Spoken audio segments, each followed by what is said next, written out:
দেখুন বাবারা, আমি আপনাদের উদ্দেশ্যে বলছি এবং সুশীল সমাজের উদ্দেশ্যে বলছি, মনে করুন এটা আমার বাবার ছবি, আমার বাবার ছবি। এটা আমার নয়, বিশ্বের মুসলমানের প্রাণের ছবি, ঠিক না ভাই? বিশ্বের মুসলমানের প্রাণের ছবি। আমরা প্রত্যেকটা নামাজের মধ্যে এটা কওমি বলুন, সুন্নি বলুন, ভান্ডারি বলুন, গোলামে মুস্তাফা বলুন, দুশমনে মুস্তাফা বলুন, সবাই বলে আল্লাহ জীবন একখানবার মক্কা মুআজ্জামা মদিনাতুল মুনাওয়ারা জিয়ারত করার তৌফিক আমাকে দাও, ঠিক না ভাই? দুশমনে মুস্তাফা এই কথা বলে, আর গোলামে মুস্তাফা দুইটা বলে আল্লাহ আমাকে মক্কা মুআজ্জামা এবং মদিনায়ে মুনাওয়ারা জিয়ারত করার তৌফিক দাও। আর দুশমনে মুস্তাফা বলে আল্লাহ আমারে মক্কা মুআজ্জামা জিয়ারত করার তৌফিক দাও। এটা মদিনার ছবিটা, মদিনার ছবি বলো আছে? ও মাশাআল্লাহ, দেখান না বাবা, আমাকে আগে আমার একটু দেখান। জি জি দেখুন মদিনা এবং মক্কা। এখন আপনি দেখুন, বাস হয়েছে, স্পষ্ট হয়েছে বাবা। এই নামাজ, আসরের নামাজের পর দেখা যায় ইমাম সাহেব মুক্তদির দিকে ঘুরে বসেন, ঠিক না বাড়ি? পূর্ব দিক হয়ে বসেন।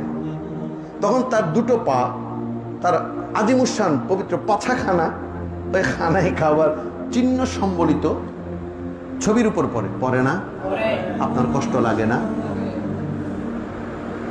বড় বড় মসজিদ, টাইলসওয়ালা মসজিদ, কোটিপতির মসজিদ, এসি রয়েছে, ঝাড়বাতি রয়েছে, ওরে বাবা আজিমুসান জান্নাতুল মাওয়া রয়েছে, 3-4 কাতার পর্যন্ত বিদেশ থেকে আনা এই ধরনের জায়নামাজ রয়েছে।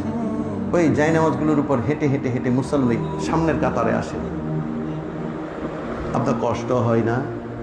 ইহুদি নাসারা যখন কোরআনের অবমাননা করে তখন আপনি মিছিল মিটিং করেন, আর আপনি যখন অবমাননা করেন তখন এই মিছিল কে করবে?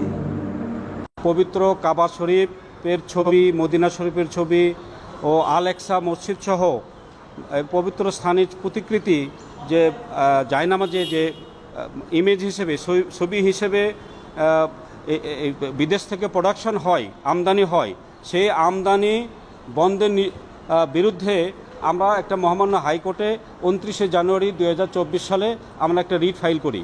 সেই রিটের প্রেক্ষাপটে সেই সময় শুনানির পরে মহামান্য হাইকোর্ট বলেছিলেন যে আপনারা ফার্দার একটা অ্যাপ্লিকেশন দিয়েছেন। তো সেই অ্যাপ্লিকেশন আমরা দিয়েছি অ্যানেক্সার সি সাপ্লিমেন্টারি, এটা আমরা দিয়েছি বাণিজ্য মন্ত্রণালয়ে।